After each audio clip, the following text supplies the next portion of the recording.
In this video, I'll help you understand the freely movable joints called synovial joints. These are fundamentally different from the others, the fibrous, cartilaginous, and bony joints, in that they have a fluid-filled space between the bones. And if you think about it, this makes sense. The fibrous joints or cartilaginous joints get a little wiggle to them, but if we want to be able to move our shoulder joint or our elbow joint, we actually need there to be space between the bones, which will allow for quite a bit of movement. The fluid is a very slippery, glycerin-like fluid called synovial fluid. We can see here a typical synovial joint. So we have bone meeting bone. Okay, so that's a joint. But look, there are two significant structural characteristics. First, the ends of the bones are covered in hyaline cartilage. Remember, this is articular cartilage. This is rubbery, I call it chicken gristle. And not to mix anatomy with food too much here, but if you've ever had a rotisserie chicken and you pull off the leg, you'll see the end of that bone is, some people call it gristle. It is hyaline cartilage in the chicken as well, and it serves the same purpose. So when we move our knuckles back and forth, probably doesn't make any sound. There isn't much friction there. There shouldn't be a grinding sensation. In a young and healthy synovial joint, that's exactly how it works. The other big structural thing is this tiny fluid-filled cavity. The synovial cavity or joint cavity is filled with synovial fluid. And then there's sort of a gasket, the synovial membrane, and the outer layer of fibrous capsule helps to seal all of this in. So you can see these capillaries here are giving rise to a little tissue, the synovial membrane, which produces the fluid. And then joints like these are really dependent on movement to stay healthy. And the movement helps to stir around the synovial fluid to flush out toxins and to draw new synovial fluid in. So gradually this fluid is recycled, and there are also healing cells, fibroblasts and macrophages living in this synovial fluid. Help to break down any grit or germs that should happen to find their way in. Accessory structures, these are sort of the bonus features. Not all synovial joints have them, but the best ones do. Bursae, a bursa or two bursae are examples of this sort of outfolding of the synovial membrane. It's an extension of the joint cavity, and oftentimes, especially in complicated joints like the knee, the hip, and the shoulder, we see those bursae coming to serve as little pads between one bone and another, or maybe between a tendon and the joint cavity.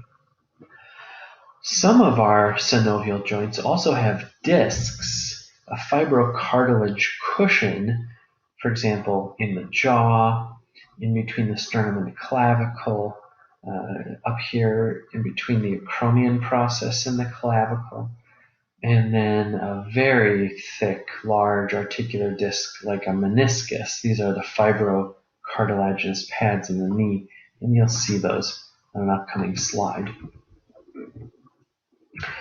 We can classify these synovial joints based on the types of movement that they allow. So a uniaxial joint is only allowing movement around one axis. An example would be the elbow, or specifically the humero-ulnar joint, right? That's going to be this hinge joint allowing me to bend and straighten my elbow. The humeroradial joint, which allows me to supinate and pronate, is also an example of a uniaxial. Imagine that suction cup-like head of the radius pivoting around the capitulum, and that is also rotating around one axis. Biaxial, of course, is around two axes at right angles to each other. The carpals, for example, where they meet the distal radius and ulna. gives us flexion and extension. We can also sort of move our hands side to side. We call radial and ulnar deviation. Another example of a biaxial joint is where the tibia meets the talus. So I can sort of roll my ankle, but it isn't quite as round a movement as a ball and socket. It's really sort of flexion extension, or what we would call plantar and dorsiflexion, and then inversion and eversion. Multi-axial occurs around several axes. Ball and socket joints are great examples of multi-axial joints, and that would include the shoulder and the hip. So these are the different structural categories of the synovial joints, and you probably learned about these at some point in your prior education. Plane joints sort of slide one flat surface against the other, like the intervertebral discs. A saddle joint is sort of like two Pringles chips, one on top of the other, allowing for biaxial movement. And maybe the poster child for a saddle joint is right here, this first metacarpal carpal joint. The hinge joints, the pivot joints like we see here between the radius and the ulna, or between the capitulum and the head of the radius. Ball and socket joints like the shoulder and the hip, and then these so-called ellipsoid joints. Great example of that is this sort of side-to-side or rocking motion. When we look straight up, we can see that the occiput, specifically the occipital condyles, slide in these little condyloids of the atlas, C1.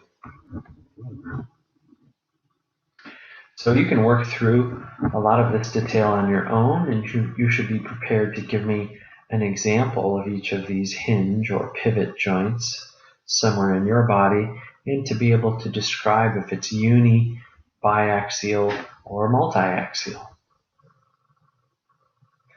This last section is really the foundation of kinesiology. If you want to study the movements of these joints, you have to have the vocabulary to understand not just the structure of the joint, but to be able to talk about the specific movements that they allow, like flexion and extension, plantar flexion and dorsiflexion, abduction and adduction. These are all examples of angular.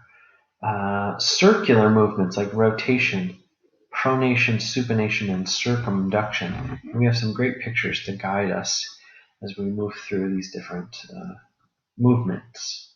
So look at this, flexion and extension, bending and straightening, really. Flexion is moving towards the anterior in the upper extremity, or towards the posterior in the lower extremity, but it really talks about decreasing the joint angle.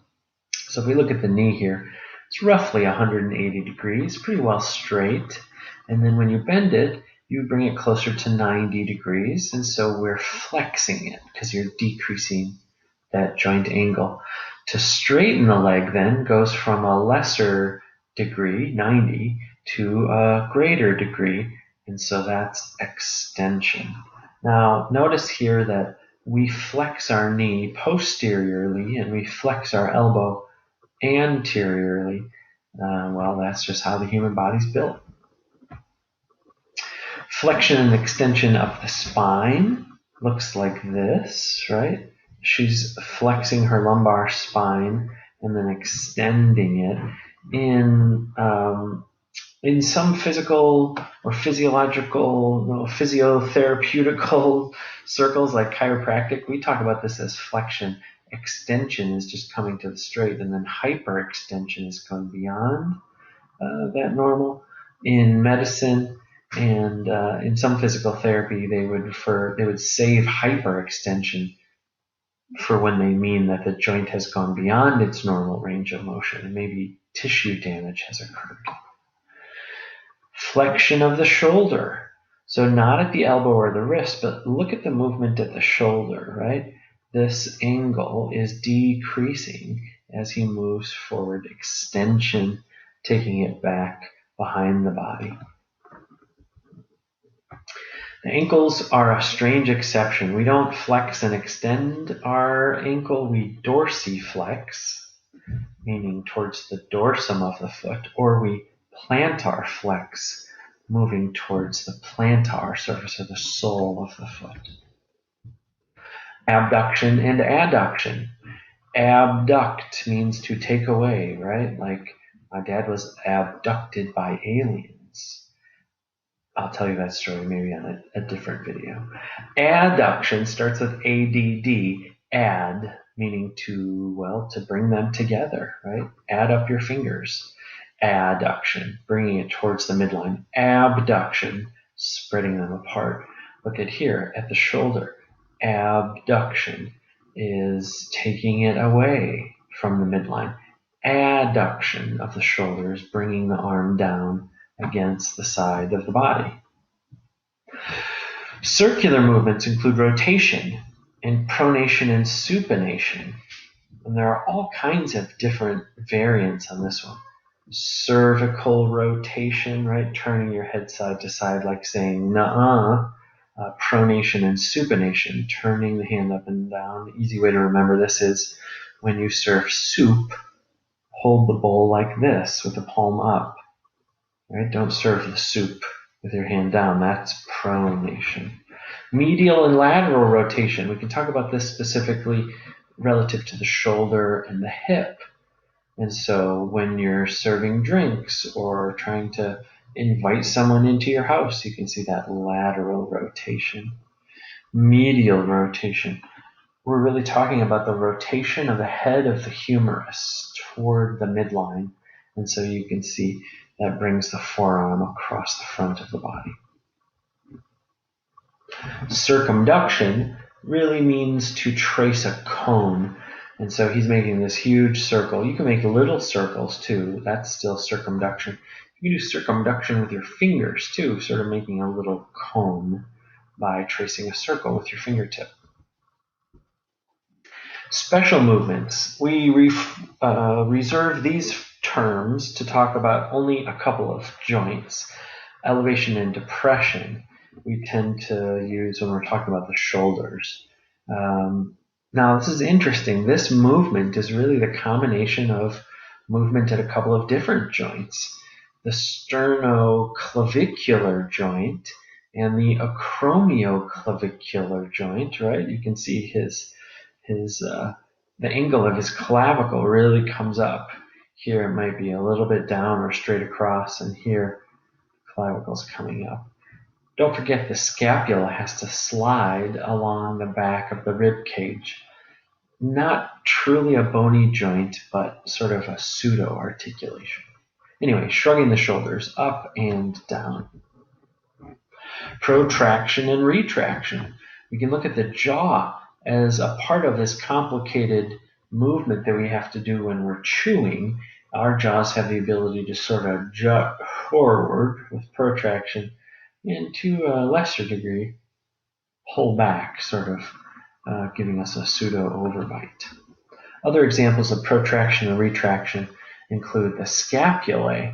So when you're doing push-ups or down dog, your shoulder blades have to really push, spread apart along the back. That's scapular protraction.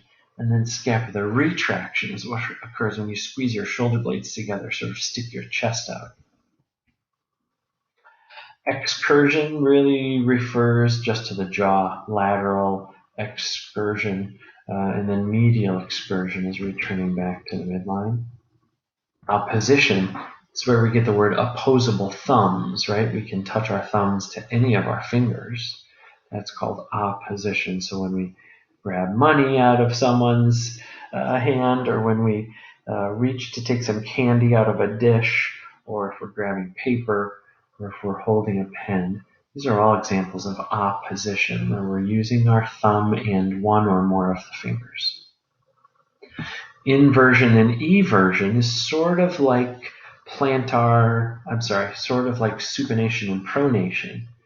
It's just that because we can't really turn the sole of our foot upward, we're just inverting it and then everting it. And this is a very important ability when we're moving on uneven ground or when we're moving around, running around, and changing direction. You have to be able to invert and evert. Lateral and medial deviation, if you want to think of it that way. I think this is our last slide. The range of motion is really another example of structure and function. The structure of the joint determines its function. It determines its potential range of motion. And we can see that we can break that apart into passive range of motion. Imagine that I were doing an exam on your elbow and I asked you to relax your arm, and I am holding your arm and bending it and straightening it for you. That's passive. If I ask you to bend and straighten your arm without me holding on or supporting it, that's an example of active. And you can see that both of these can be influenced by these following things. First and foremost, the shape of the articular surfaces. The ball and socket of the shoulder naturally has a greater range of motion than, say, the plane joints of the intercarpal joints. So the shape of the joint surfaces is the biggest factor which will influence the range of motion. The amount and shape of the cartilage covering the surfaces. The strength and location of the ligaments and tendons. What do ligaments hold together? Bones, one bone to another. What do tendons connect? The muscle to the bone. And so depending on how bulky, how strong, what angle they're coming in, their point of attachment, these structures will determine or influence the range of motion. Also, the location of the muscles, the amount of fluid in and around a joint. So all of the things being equal, if you have a swollen joint, it's not going to move as well because there's too much fluid. The amount of pain in or around the joint. We can push through the pain to one degree, but a lot of times severe pain inhibits the movement. It's an involuntary splinting. And so when we see arthritic patients or patients who are just about ready to have a knee replaced, man, you can really see them limping, and their range of motion in that joint is significantly decreased, if for no other reason than the amount of pain. In that specific case, we know that many of these others are also working in. Take-home message for number 7, joints are dependent on movement to stay healthy. And so if you are sick and stuck in bed for 24 hours, you try to get out of bed, you are stiff and sore because you haven't been moving those joints. So likewise, overuse could result in pain and swelling too. So lots of different things to consider when we're thinking about the range of motion of any specific joint. The rest of this PowerPoint really walks you through many of the specific joints, like the temporomandibular joint, the jaw joint, or the glenohumeral joint, the shoulder. Most of this is really here just for your learning enjoyment. I'm not going to test you on this tiny detail, like the location of the transverse humeral ligament. I just wanted you to be able to apply the ideas that you had learned in the previous part of the chapter to these specific joints. So I hope you enjoy exploring the rest of this PowerPoint. I think the rest of the end of the testable material for chapter 8, however, will be here on slide number 36.